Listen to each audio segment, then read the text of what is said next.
Last October, I stepped out of Sloane Square tube station into one of those perfect London autumn days. Crisp air, blue sky, that golden light that makes you feel lucky to be alive. I was visiting from Miami, where I now live. I'd given myself the morning to just walk. No agenda, just wander down the King's Road in Chelsea and see where it took me.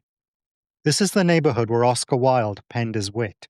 J.M.W. Turner painted his masterpieces. Mary Quant invented the miniskirt, and Vivienne Westwood sold punk fashion to the world. The village of palaces that became London's ultimate bohemian quarter before morphing into one of the world's most expensive postcodes. Chelsea High Street that morning was lovely. Designer boutiques, high-end homeware shops, the kind of place where even the dry cleaners look expensive. I passed handsome pubs with hanging flower baskets and chalkboard menus promising Sunday roasts. Everything felt prosperous, clean, quintessentially nice. I found a small park with an odd yet beautiful monument to Oscar Wilde, a sculpture of a head and hand emerging from stone. I sat on a bench, fed the pigeons, took photos, wondering vaguely about his connection to Chelsea. It was a perfectly pleasant morning. A week later, back in Miami, I'm watching a YouTube video about London history. The episode is about the King's Road, and I'm watching footage of the exact street I had just walked down. And I'm learning that I missed everything. I flew across an ocean, and I missed it all. That's expensive. It's frustrating, and it's what I call travel FOMO, the fear of being physically in a place but missing its soul. You deserve better than that, and I can help.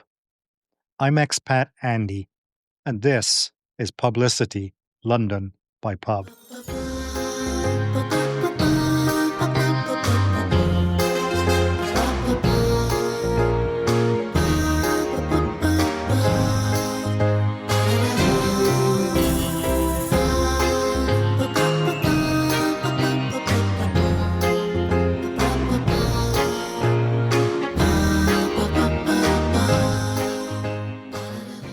Act 1, The Decoder Ring.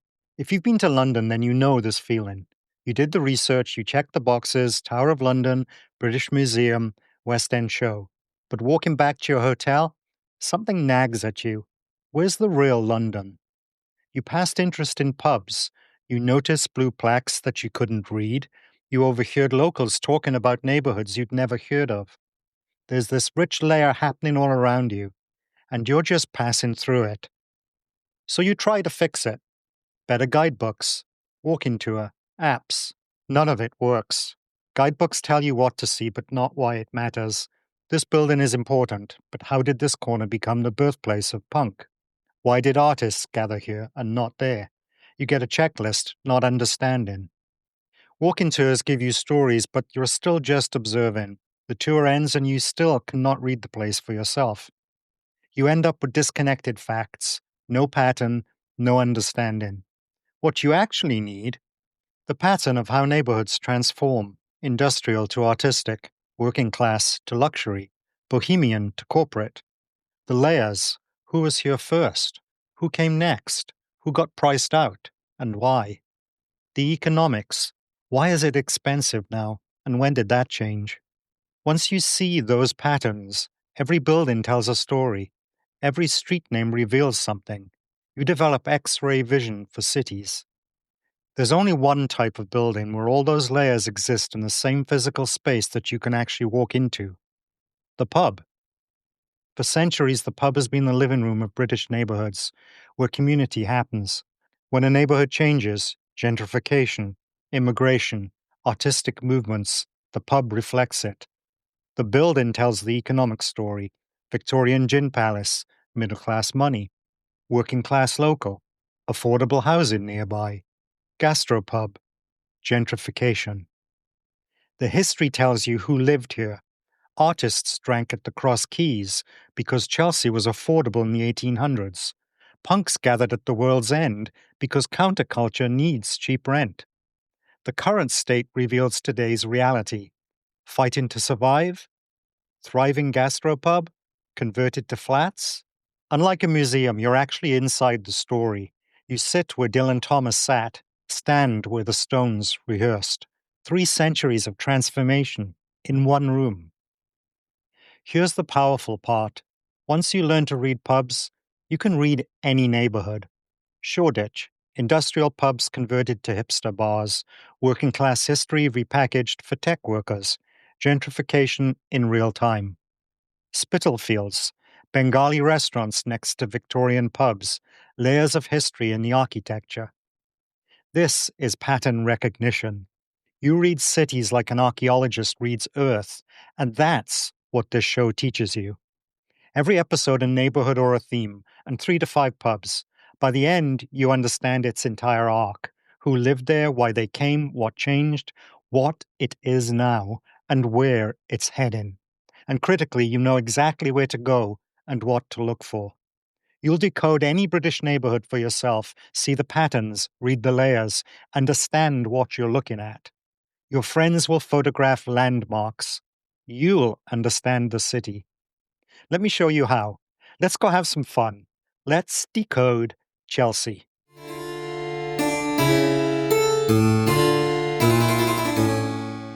Act 2. Chelsea's story through its pubs. Before we get to our pubs, we need to understand what made Chelsea, Chelsea. The British Guild of Tourist Guides tells us that Chelsea derives from Chelchea, meaning chalk wharf or shelf of sand, a landing place for boats. They also tell us that Offa, king of the Mersons, assembled a synod of Chelsea here in 787. The Domesday Book records an established settlement here by 1086. Modern Chelsea begins when Henry VIII acquired Chelsea Manor in the 1530s. 2 of his wives lived there, and his daughter, the future Queen Elizabeth I.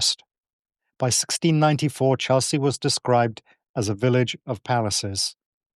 Chelsea sat outside London proper, close enough to access the city, yet far enough to escape it, and that geography shaped everything. Varley Journal confirms that in 1694, King Charles II built a private road, the King's Road, connecting St. James's Palace to Hampton Court. For nearly 2 centuries, only the royal family and their guests could use it. That exclusivity made Chelsea attractive to artists and intellectuals who wanted proximity to London without being swallowed by it.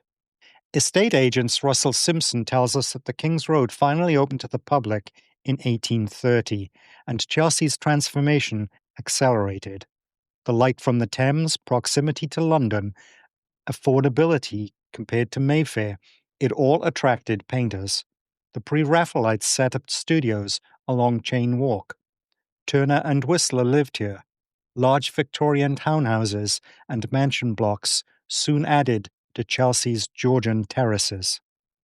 Website pastinthepresent.net informs us that by the 20th century, Chelsea had transformed from riverside village to bohemian enclave.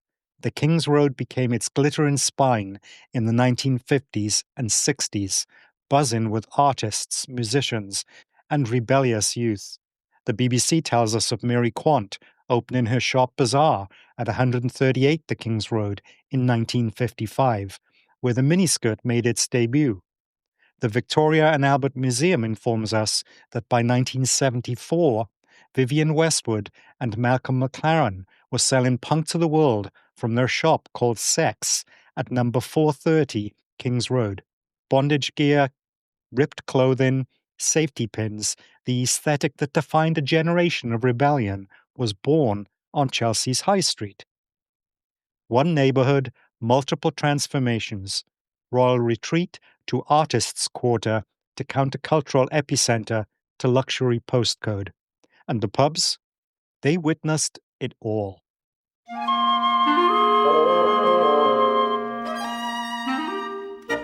The Chelsea Potter. According to the Londonist, the Chelsea Potter was built in 1842 as the commercial tavern, renamed in the 1950s to honour Chelsea's pottery tradition. It still sits today at 119 Kings Road, SW3 4PL. The name references Chelsea's forgotten industrial past. In the 18th and 19th centuries, Chelsea porcelain was prized across Europe. The De Morgan collection tells us that William De Morgan had his ceramics workshop in Chelsea, creating vivid colour tiles and lustreware that are now collector's items. The Chelsea potter served the workers in those industries, the skilled craftsmen and labourers who made Chelsea's pottery reputation, a working-class pub in what was, before the artists arrived, a working-class industrial neighbourhood. Camera reports Jimi Hendrix drank here, the Rolling Stones too. Today, the Chelsea Potter is owned by the Green King Group. It's been renovated but retains its high, ornate ceiling, supported by beautiful, slender columns. The name remains, a reminder that before this was a luxury neighborhood or even an artist's quarter, it was a place where people made things. The pub survives to document Chelsea's industrial heritage, one that most visitors have no clue about. The Feen. A quick 7-minute walk brings us to the Feen, 9 Feen Street, SW3 5NZ. Camera tells us the Feen is named after local physician Dr. John Samuel Feen, wealthy, eccentric landowner credited with initiating the idea of planting trees in city streets. It's architecturally unusual, attached to a terrace of just one house. The London Evening Standard reports that footballer George Best lived around the corner. This was his local. After George passed in 2005, the Feen Arms slid into decline. Kensington and Chelsea Council stripped it of its license. In 2011, developers tried converting it to a private house. The London Evening Standard reported actor Hugh Grant joined locals organising to save the pub. It worked. The Feen was saved. Camera says today's Feen is a high-end gastropub. The Cross Keys. A 5-minute walk takes us close to the Thames, to the Cross Keys at 1 Lawrence Street, SW3 5NB. The Chelsea Society tells us that this is Chelsea's oldest pub. When it opened, this was still a village outside London. The clientele would have been watermen from the Thames, local merchants, residents of the grand houses along Cheyne Walk. By the Victorian era, affordable rents and beautiful Thames River light attracted artists. According to website Writer's Path, the Cross Keys became their gathering place. Carlisle Mansions opposite was nicknamed Writer's Block for the number of artists who lived there. Henry James, T.S. Eliot, Ian Fleming, Erskine Childers, Somerset Maugham. Nearby Cheyne Walk housed countless creative residents. The Cross Keys had to have been their local, where they conducted business and argued about art, the informal space where Chelsea's artistic community actually functioned. Legend says that Agatha Christie was a regular customer, using the Cross Keys as inspiration for settings in her mystery novels. Camera tells us that early morning 17th of January 1920, the body of landlady Frances Buxton was found in the pub cellar beneath a pile of smouldering sawdust. Suspects included the monocled mutineer Percy Topless, but the case remains unsolved to this day. When you see the Cross Keys, you get physical proof that Chelsea was affordable for working artists. That's why they came here instead of Mayfair. That's why the neighbourhood developed its bohemian identity. The pub tells you the economic story, and this story, well, here's the economics. The London Evening Standard reported in 2012 that the pub closed. It was boarded up by the owner. A property developer saw something worth over £10 million if they could convert it to residential use. A pub serving the community for 304 years, where Britain's greatest artists had gathered, about to become a luxury residence. The BBC tells us that the locals fought back. Squatters occupied the building. Community groups organised. Zach Goldsmith, local MP, got involved. Piers Morgan threw his weight behind it. According to Camera, this was one of the hardest fought battles in London to save a pub from developers. Well, they won. Parsons Green Land bought the building for £3.9 million, less than developers would have paid, specifically to keep it as a pub. It reopened in gastropub aesthetic. UK government statistics show the average property price in Chelsea in 2025 was £1,195,000. Artists cannot afford to live here anymore. But the Cross Keys? It remains as proof that Chelsea wasn't always like this. When you walk into the Cross Keys today, you're experiencing a living victory. This pub exists because the community fought for it. That Sunday roast, served in a room where Dylan Thomas recited poetry. That real ale, you're drinking it because local activists refused to let their neighborhood lose another piece of itself. The pub is the receipt for a different version of the neighborhood.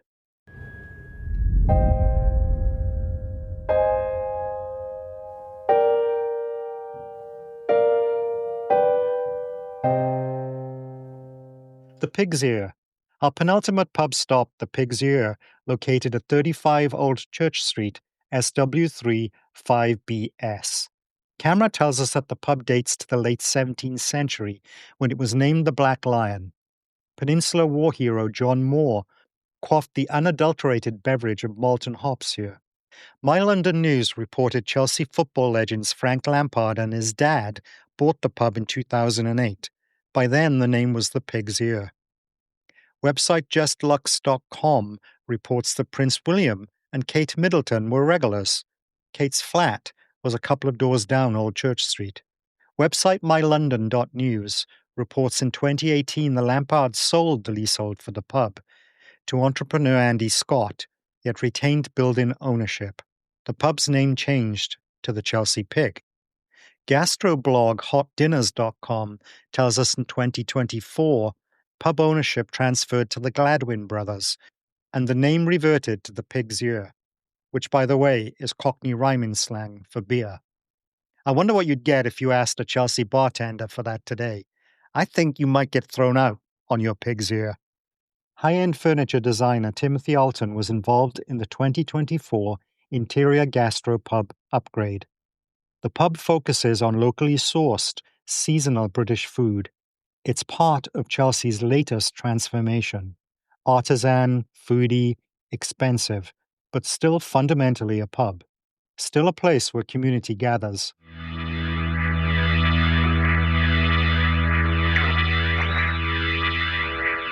The World's End. Our final stop is not currently a functioning pub.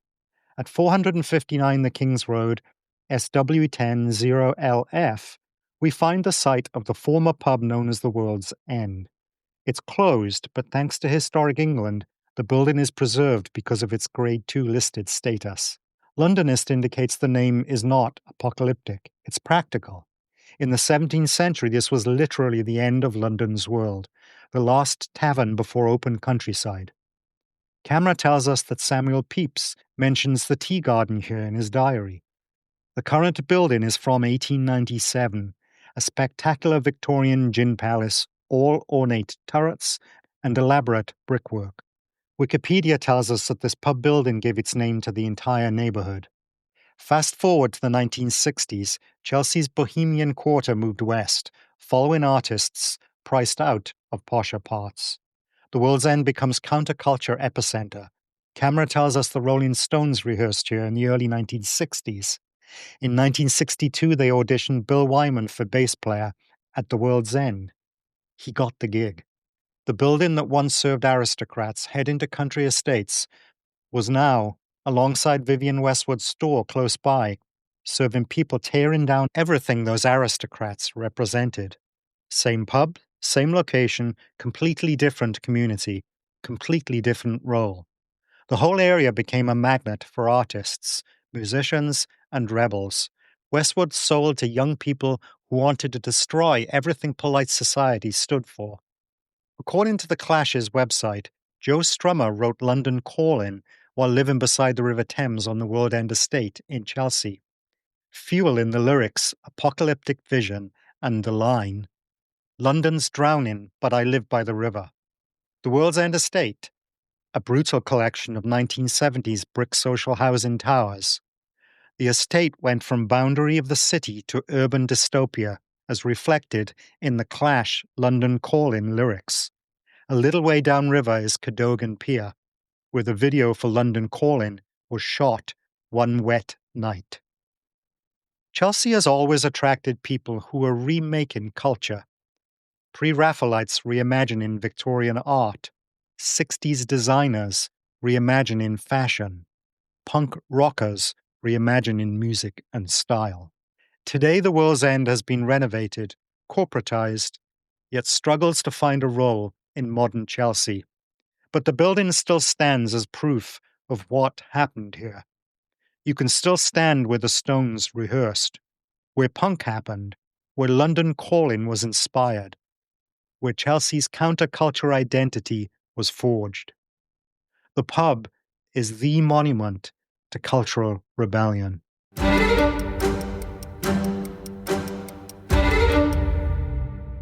Act 3, the urgency. Here's the problem. This amazing method of reading a city using pubs as decoder rings, it's disappearing. The British Beer and Pub Association tracks this. Since 2001, Britain has lost over 13,000 pubs. That's roughly 30 per week for 2 decades. The Guardian newspaper reported that in the first half of 2024, 50 pubs a month closed in England and Wales. These aren't just businesses failing. There are libraries of local history being erased from the map. When a pub closes, centuries of community memory can disappear overnight. Why is this happening? The obvious answers: rise in rents and business rates. Pubs operate on such thin margins, often just 10 to 15% profit after expenses, according to payment processor Wonderful.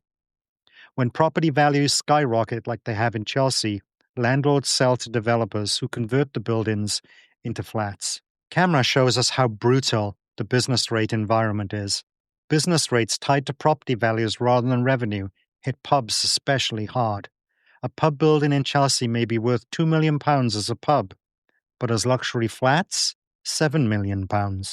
The math here is hard to ignore, but there's a deeper reason challenging pub survival, and it's about cultural change. The pub used to be daily infrastructure. You stopped at your local on the way home from work, not for a big night out, just for a pint, to see who was there, to be part of your community. That regular footfall, it's what kept pubs economically viable. But British culture has changed. People drink less, they socialize differently. People gather, commune less. Working from home means no commute to punctuate with a pub stop. The pub has shifted from daily ritual to occasional destination, special occasions, weekend plans, scheduled events. Pub economics depend on the regulars, on predictable footfall, on people who come in whether there's a quiz on or not.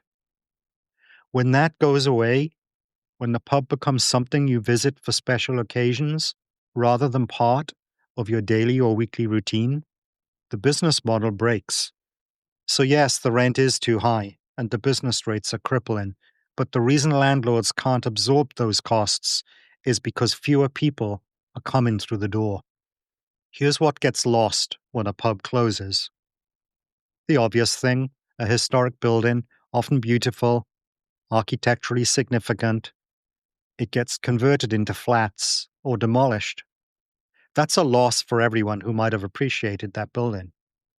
The less obvious thing: the neighborhood loses its gathering space, its living room, the place where community happens spontaneously, where different generations mixed, where the businessman and the builder and the artist all occupied the same space. You lose the institutional memory, the bartender who's been there for 20 years, who knows everyone, who connects people. Gone.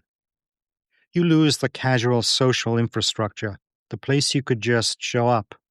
No reservation, no plan, just walk in and see who's there. That's rarer now. Everything else is transactional, planned, screened. And for neighborhoods like Chelsea, you lose the physical evidence of what the place used to be. When the Cross Keys faced closure, Chelsea nearly lost its proof that it was once an artist's quarter. When pubs close, the stories they tell about who lived there, what mattered there, how the community evolved, those stories become harder to access. Some pubs adapt. The Pig's Ear became a gastropub. The Fiend under Cross Keys was saved by community action. But many pubs don't make it, which is exactly why I'm making this show. Not as nostalgia. Oh, things were better in the old days. They weren't, necessarily. But because these places still exist right now, you can still visit them. You can still walk into the Cross Keys and sit where Dylan Thomas sat. You can still stand outside the world's end and see where the Stones rehearsed. These stories are still accessible, still alive, still part of the landscape you can actually touch. I don't know how much longer that will be true. The economic pressures are not easing. The cultural shifts are accelerating. More pubs will close.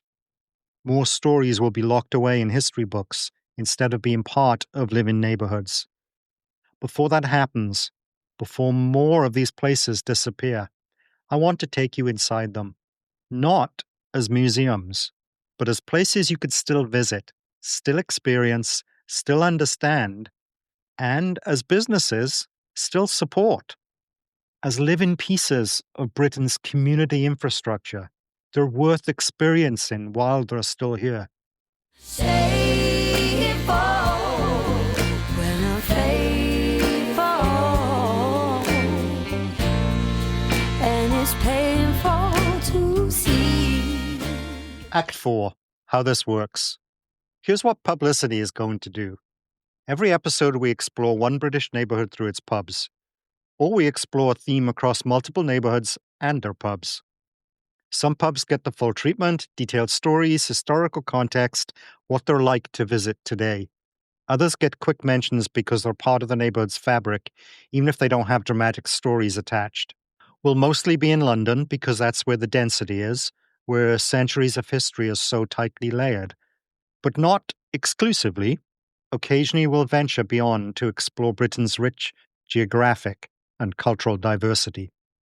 The goal is always the same. By the end of the episode, you'll understand that neighborhood, or a consistent theme across neighborhoods.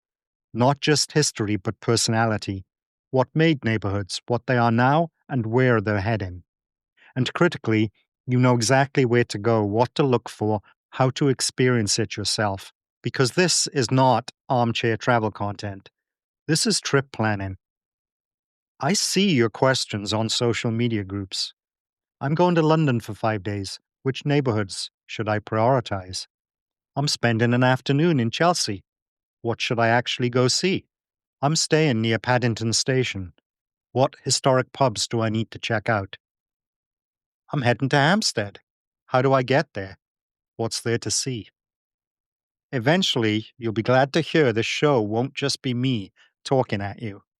My plan is to add 2 co-hosts, an American who asks questions that American visitors would ask, a London local who can tell you what these neighborhoods are actually like today, what it costs, what's changing. And then, of course, me, the homesick expat, British-born, Miami-based, an insider who knows the culture, an outsider who's lost touch with the daily reality of living in the UK. 3 perspectives. We won't always agree, but that's going to make it all the more fun. Beyond the podcast, I'm building resources on the website, interactive maps showing exactly where the pubs are, walking routes connecting them, start here, walk this direction, stop at these 3 pubs, end here. Transportation networks, which tube lines, which overground lines, what stops are the closest. Historical photos, blue plaque locations, practical information you need to actually do these walks yourself. I want you to listen to an episode, get excited about a neighborhood, pull up the website, download the map, and actually go do it.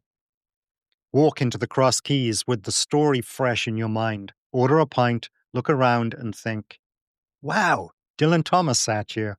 This is where the community fought to save this place. I'm part of this story now. And that is the point. Not just information, but experience.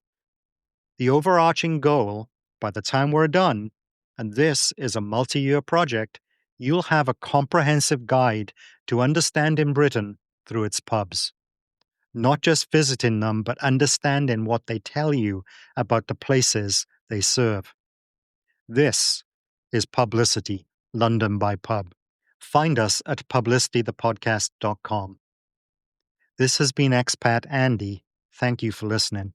Every pub, every neighborhood has a story to tell if you know where to look.